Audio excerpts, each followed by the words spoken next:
man. It's all right, though. I don't know what Dee was thinking when she gave me that envelope. That was God. Well, I hope God works through me tonight. So, my up is look up. And we'll be coming from Genesis 13, 14 through 18. You can turn to it if you want. I'm going to start reading right now because I only got 7 minutes. And the Lord said unto Abraham, after Lot had separated from him, lift your eyes now and look from the place where you are, northward, southward, eastward, and westward.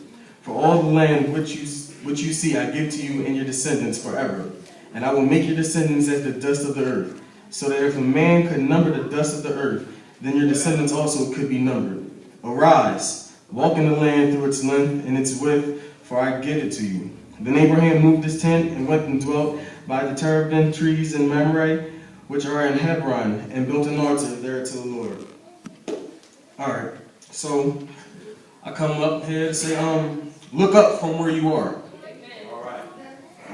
And you need to see where you're going. So many times we come across so many problems and so many issues. We get fixated on these issues. We have problems of sickness, and we have problems of financial, and we have all these different issues. And we get satisfied and kind of think, oh, I'm cool, I'm just make it through. Oh, this is good, I'm going to make it through. But God didn't want us to settle. God didn't want Abraham to settle. Actually, when we walk into our promise, it's only the beginning. This right here was only the beginning of Abraham's promise. So many times we walk around and we find out the doctor says, oh, well, this is wrong. And then we hold our head low. And then so many times we find out this is wrong. And we hold our head a little lower. But God tells us to look up and remember the promise. If you have been saved and born again, you don't need to settle and look down all the time, forgetting God's promise. You need to look up and look ahead. We have a lot of people that have stepped into the promise and then settled. You stepped into your promise and then sat down. But it is time for us to possess the land. It is time for us to possess the promise. God said in Deuteronomy 1:8, it's not exact, but God said in Deuteronomy 1:8, I've brought you here and given you the land. Now possess it. Get your eyes off the ground and possess what God has promised you. Look up.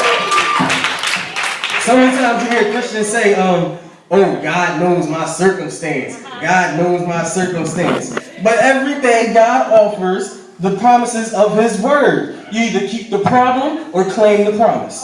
You got the choice. God promised Abraham, and God delivered when he promised Abraham. In verse 17, God told Abraham to arise. So many people have been knocked down, and they just stayed there, laid down. You've been knocked down a long time ago, and you just stay there and dwelling in it. You satisfied. Oh, I hurt my leg. Now I'm going to limp for the rest of my life because that's what God put on me. Oh, I got this little itty bitty job, and that's where I'm going to stay right now because that's where God put me. That's not where God put you. How long are you going to dwell in that spot? You need to get up and look up and remember the promise that God gave you. God told Abraham to arise, and we need to arise. Enter into what God has given you.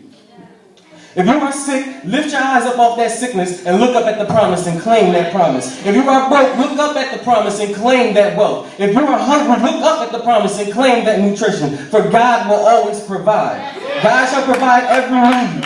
It says in the Bible, David said, I have been young and now I'm old. Yet I have not seen the righteousness forsaken, nor his seed begging for bread. God didn't make me to sit here and look down at my feet wondering when am I going to get this and when am I going to get that. God gave me a promise and I'm going to claim that promise. You can't walk into a promise and then take a seat. You can't do that. If you want something, you need to go get something. How are you going to walk into the church and not walk up into the sanctuary? You're not going to get your blessing. How are you going to walk into a job but not step and do your job? You're not going to receive your blessing. You need to start looking up and stepping into what God has given you.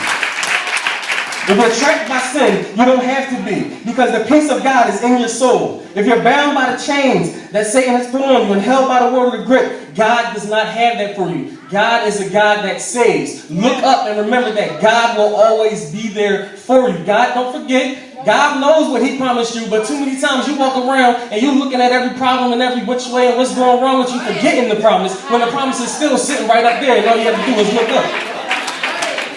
It's like when Lot set his eyes on something would look like paradise, but found out too late they will all vanish. Some of us do that now. But you need to now look up from where you are to the place God has put for you. John 3:16 says, for God so loved the world that he gave his only begotten son. You just not going to give up your son for nothing. God gave up his son for a reason. He gave up his son so that we can claim our promise. Don't sit there and say, oh my God, there's giants in there. I don't want to go into the land. It's too big. Forget them giants. God told me that land is mine and I plan to claim that land. I'm not worried about not having no job. God said he's going to provide. I'm not worried about not being able to pay for school. Look. I had a job, right? So I had this job. I was working